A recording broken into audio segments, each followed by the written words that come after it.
Well, good morning, everyone. Welcome to another Wellness Wednesday. Dr. Paul Amonte coming to you live here in one of my favorite sacred spaces. This is in the bamboo forest in the meditation garden here in Virginia Beach, Virginia. And this morning, in our theme of Spiritual September, we're going to talk about creating your sacred space or a sacred place. Because considering any spiritual practice, whether you're using it in a church, a mosque, a synagogue, a temple, or certainly just outside of nature, it's all about creating a space, a very sacred, clean, clear space in order to which we can set our intention, we can use prayer, we can use meditation, and all these attributes to our higher selves to really reconnect. And the most important thing is a place that you feel safe, centered, grounded, and more importantly, attuned or connected with that highest aspect of yourself, the most loving part of your very inner being. And so I love this space because I remember coming here when I was 5 years old. That's right. And so it always had this really sacred feel to it. And we all kind of intuitively know what that feels like. And so this week, I want to encourage you to create your sacred space.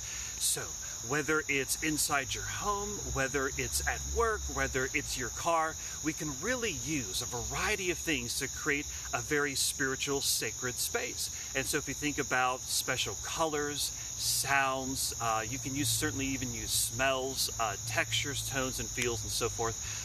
You can do this anywhere, honestly. And so according to Edgar Cayce, one of the best spaces to do that is right here in Mother Nature. And so certainly getting outside and creating a sacred space, maybe in your backyard or wherever is most convenient for you, would be a really beneficial practice. And so remember, as we create this external space around us, what it really does is symbolize creating an internal sacred space, which is really what a spiritual practice is about. And so in this concept, the heart becomes the altar, your body becomes the temple, and your mind becomes the director or the priest, in which you're using your intentions, prayers, and so forth to really manifest what your heart's desire is. And so this week, your special spiritual assignment is to create a sacred space. Or if you already have one, maybe enhance it or clear it. A lot of people will use sage or one of my favorite, my crystals. So I have amethyst and some of my favorite quartzes here to do this. Because of course, nature, crystals, all these are just emanations of earth, right? And so using earth, using all these different sort of elements around you, go ahead and create a sacred space.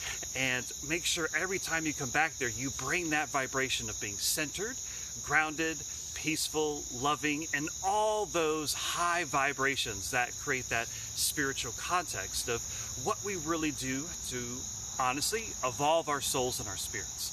And so by doing so and coming back to that place, whether from a very young age all the way to the end of the road, make sure you have a sacred space to come back to for not only healing, but more importantly, to reconnect to your higher self. So enjoy doing that this week, and please check out edgarcayce.org. We have half off all of our memberships, and we got some great seminars coming up. So this evening we got Lynn Sparrow Christie, and coming up one of my favorites, Mary Roach, September 16th to 17th, is going to be doing Finding Your Soul's Mission in the Aquarian Age. So we got a lot of great content. Please check it out, and certainly create your sacred space. Peace be with all of you. See you next week.